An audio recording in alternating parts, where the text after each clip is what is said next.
Frères et sœurs et amis bien-aimés dans le Seigneur, que la paix et la grâce de Dieu soient avec vous tous.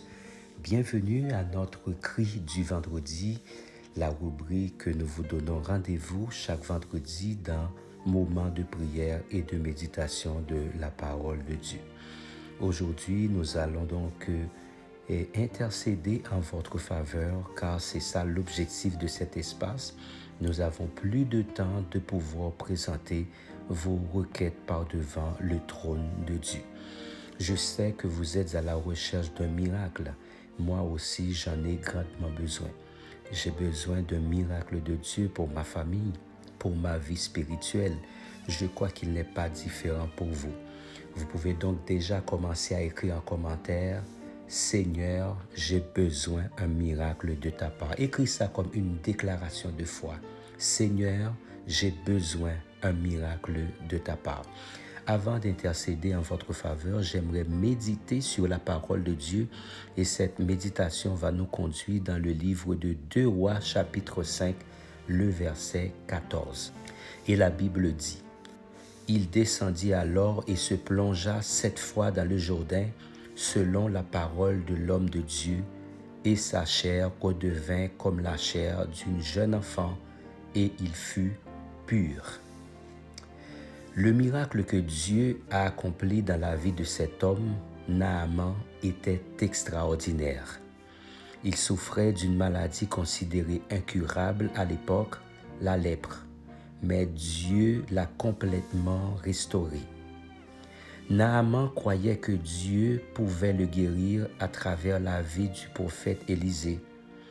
Lorsqu'il a appris qu'il y avait une possibilité de guérison, il est allé voir Élisée en quête de guérison.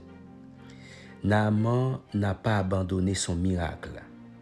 Dieu souhaite que nous ayons assez de foi pour nous lever et lutter pour notre victoire. Jésus a parlé de cette persévérance que les chrétiens devraient avoir dans Matthieu chapitre 7. Demandez et l'on vous donnera.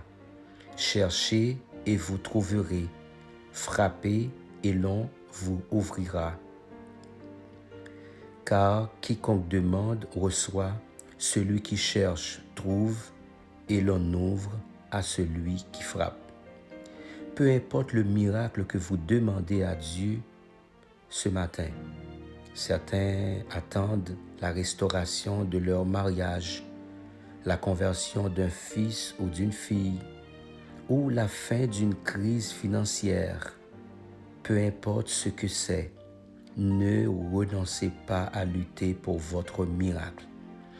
Naaman a suivi les instructions du prophète, ce qui signifie que nous devons être obéissants à Dieu, peu importe à quel point cela peut être difficile. Car souvent, le monde nous pousse à faire le contraire de ce que Dieu ordonne.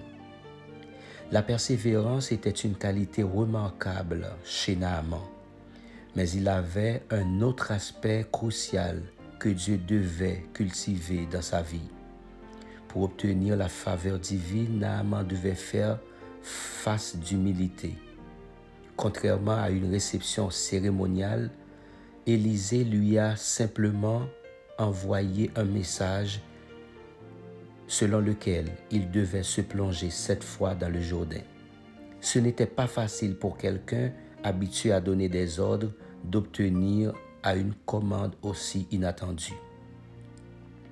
Après les 7 plongées, Naaman a été purifié de sa lèpre. Cela souligne que lorsque nous nous soumettons au Seigneur et suivons sa volonté, Dieu nous élève vers la victoire que nous recherchons. L'histoire de Naaman illustre l'importance de l'humilité et de l'obéissance, nous rappelant que, en nous soumettant au plan de Dieu, il nous conduit au triomphe que nous désirons. Amen. Je vous invite maintenant à vous incliner pour la prière.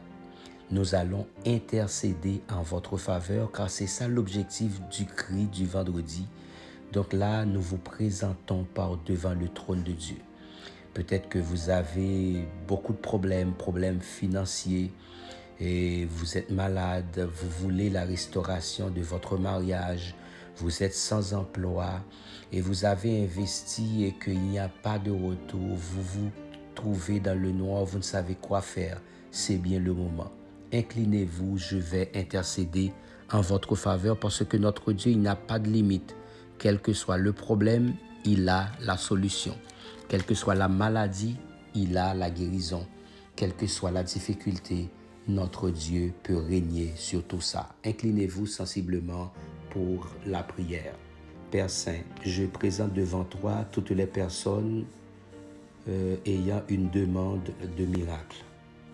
Je te prie de restaurer ce mariage, de ramener ce mari ou cette épouse, peu importe la raison qui a causé la séparation de ce couple. Que le pardon, la guérison et l'amour reviennent comme avant. Seigneur, guéris les blessures émotionnelles et physiques de ceux qui souffrent de maladies. Ouvre les portes de l'emploi pour les parents au chômage qui font face à des difficultés financières. Je prie pour qu'une porte s'ouvre encore, Seigneur, cette semaine, offrant un soulagement à leurs besoins. Accorde ta grâce, Seigneur, et ta provision à chaque personne qui a le besoin.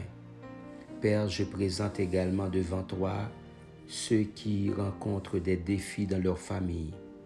Touche les cœurs des enfants et des parents, restaurant les relations brisées.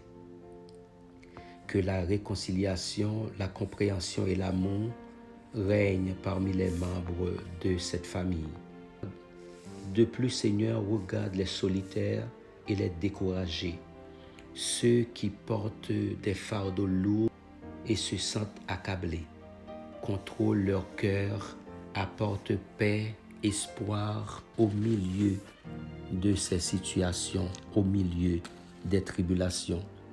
Les dossiers de l'immigration sont entre tes mains. Les entreprises non prospèrent, des gens qui ont investi tout ce qu'ils ont, temps, argent, potentiel et énergie, et malgré tout, rien ne fonctionne. Fais prospérer le Seigneur, car tu es source de bénédiction et de prospérité. Je veux, Éternel, notre Dieu, présenter par devant ton trône la famille Exantus, Seigneur, la sœur Gerline, le frère Jean Egerly, la sœur Romexa, la sœur Victoria, sans oublier la sœur Michel, le frère Jackie, le frère Michelet, le frère Miguelito, la sœur Martine, Seigneur, tu les connais, Mara, Tusha, Mackinson. Éternel, nous voulons te présenter, Seigneur, cette famille qui se trouve dans cette situation chaotique, qui ne sait quoi dire, qui ne sait quoi faire. Je crois, Père, que ta bonté et ta miséricorde se manifesteront dans chaque situation que j'ai présentée devant toi. Que ta volonté soit faite et que ta présence apporte transformation et restauration.